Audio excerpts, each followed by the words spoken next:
you think that your life is hard and you're giving up on that because you think your life is unfair, think again. I was 18 years old when I got married. I belonged to a very conservative family, a Baloch family, where good daughters never say no to their parents. My father wanted me to get married, and all I said was, if that makes you happy, I'll say yes. And of course, it was never a happy marriage. Just about after 2 years of getting married, about 9 years ago, I met a car accident. Somehow my husband fell asleep and the car fell in the ditch. He managed to jump out, saved himself. I'm happy for him. But I stayed inside the car and I sustained a lot of injuries. The list is a bit long. Radius ulna of my right arm were fractured. The wrist was fractured. Shoulder bone and collarbone were fractured. My whole rib cage got fractured. And because of the rib cage injury, lungs and liver were badly injured. But that injury that changed me and my life completely as a person and my perception towards living my life was the spine injury.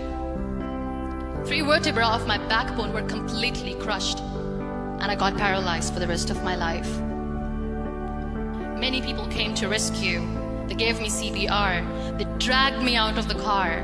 And while they were dragging me out, I got the complete transection of my spinal cord.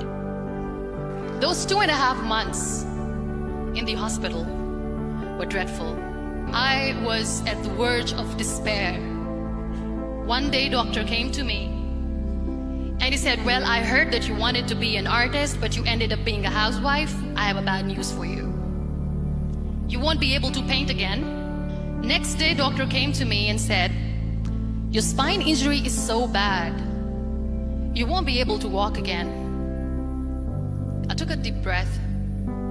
I decided it's all right. Next day, doctor came to me and said, because of your spine injury and the fixation that you have in your back, you won't be able to give birth to a child again. That day, I was devastated.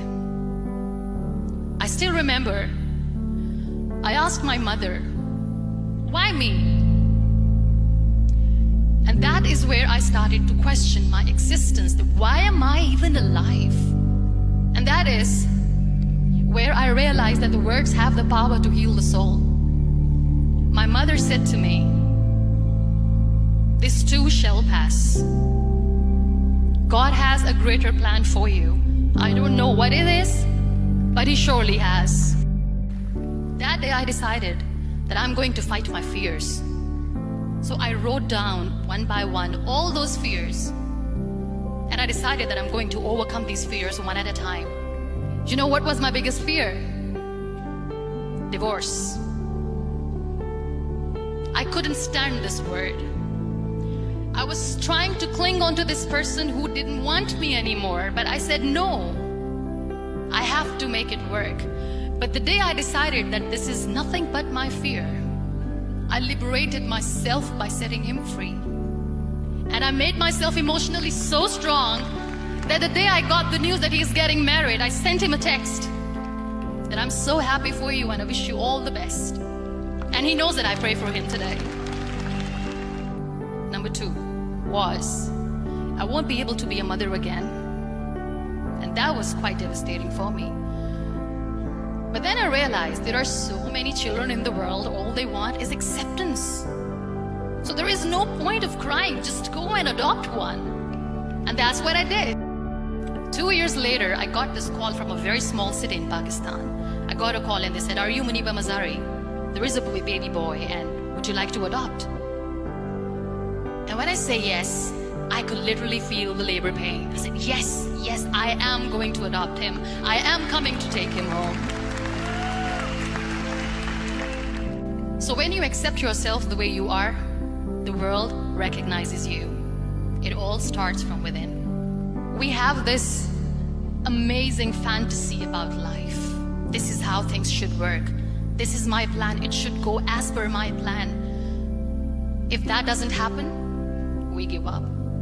I never wanted to be on the wheelchair. Never thought of being on the wheelchair. This life is a test and a trial, and tests are trials are never supposed to be easy. So when you're expecting ease from life, and life gives you lemons, then you make the lemonade, and then do not blame life for that, because you were expecting ease from a trial. Trials make you a stronger, better person. Life is a trial, and with time you realize that. It is okay to be scared. It is okay to cry. Everything is okay, but giving up should not be an option. They always say that failure is not an option. Failure should be an option, because when you fail, you get up, and then you fail, and then you get up, and that keeps you going. There are so many people in the world who are dreaming to live a life that you are living right now. You have no idea. Embrace each and every breath that you are taking. Celebrate your life. Live it. Don't die before your death. Live your life fully. Accept yourself the way you are. Be kind to yourself. Real happiness lies in gratitude. So be grateful, be alive, and live every moment.